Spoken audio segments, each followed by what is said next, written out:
Ada kerinduan saya akan suasana yang lama sudah belum pernah saya temukan lagi, yaitu suasana apa itu? Begini, saya mau membayangkan sahabat semua, dan ini adalah sebuah kisah perjalanan hidup impian saya. Saya pernah tinggal di sebuah perumahan bagi saya sangat ideal, bukan karena lokasinya, bukan karena fasilitas rumahnya, bukan karena besar dan bagusnya rumah di perumahan tersebut, tapi kami tinggal di jalan kuldesak atau jalan yang ujungnya berputar ngantong, dan ini sebenarnya bagian dari rumah perumahan yang biasa saja. Lokasi kami juga paling ujung, tidak menarik sebenarnya. Yang dimaksud dengan kami adalah 10 keluarga di sana, di mana kebetulan usia kami berdekatan satu sama lain, juga anak-anak kami usianya seumuran semua. Mengapa kami sebut tinggal di sana adalah impian? Karena kami satu visi, satu mindset tinggal bersama. Ini semua adalah kisah nyata 15 tahun yang lalu, di mana kami di sana tinggal bersama, namun satu persatu pindah karena pekerjaan atau karena alasan bisnis yang lainnya. Semua sekarang sudah pindah dan tidak di sana lagi. Namun kalau kami bertemu, kalau kami reunian, kami masih mengangeni tempat ideal tersebut. Sekali lagi, kita sepakat bahwa rumah ini adalah benda mati. Setuju ya? Lokasi dimanapun itu adalah benda mati. Namun yang membuat hidup adalah keputusan kami bersepuluh, bagaimana kami bertetangga, bagaimana kami bersaudara, bagaimana kami saling titip, bagaimana kami mengisi kekurangan, bagaimana kami tidak berkompetisi. Saya membayangkan ini adalah contoh kecil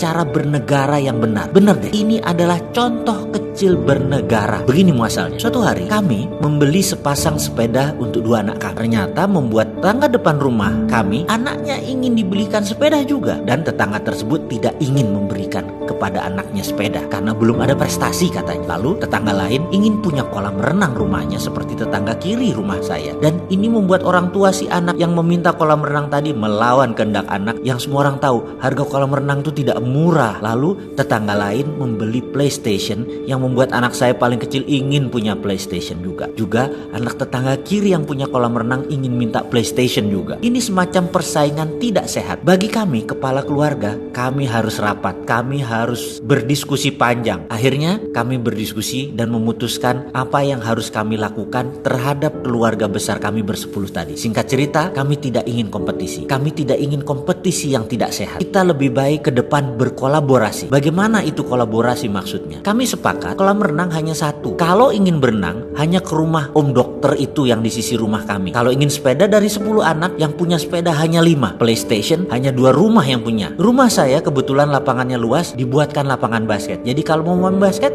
di rumah saya. Semua punya beda-beda, semua punya fasilitas, tidak ada yang sama. Kami sepakat kalau mau berenang hanya ke satu rumah. Ingin basket ke rumah yang lain. Ingin bersepeda harus berbagi dengan PlayStation. Jadi si anak A ingin main sepeda, dia tawarkan PlayStation-nya. Intinya kita tidak saling punya yang sama, tetapi punya yang beda-beda. Kalau mau membeli anak-anak mainan atau fasilitas, pastikan bisa bermanfaat untuk semua anak tetangga agar tidak saling iri dan saling kompetisi. Buang-buang uang pamer. Apa yang terjadi setelah rapat itu? Ternyata anak-anak kami menjadi anak yang pandai negosiasi, pandai berbagi, pandai saling mengerti. Rumah menjadi tidak pernah kosong atau sepi. Selalu ada aja yang datang, selalu ada aja yang baru. Setiap hari ada aja cerita dan ada pelajaran. Itu yang kami rindukan. Kolaborasi tadi ternyata menimbulkan kebahagiaan. Ini sebenarnya contoh bernegara kecil, yaitu bertetangga dengan sehat. Bayangkan negara ASEAN kalau seperti ini, ada yang mepet ke Cina, ada yang mepet ke Amerika, ada yang mepet ke Jepang, ada yang mepet ke Korea, ada yang dekat dengan Rusia, lalu saling oper kelebihan dan saling tutup kekurangan. Tahu-tahu negara ASEAN itu tumbuh kuat dan menjadi negara produsen baru, bahkan punya currency atau mata uang baru seperti euro. Jadi daripada ngimpi membangun ASEAN yang kuat, kompak, saling berkolaborasi, saya mulai dari bertetangga dulu deh. Ada nggak yang mau jadi tetangga saya dan kolaborasi akan fasilitas yang tidak sama satu yang lain, tetapi saling membutuhkan.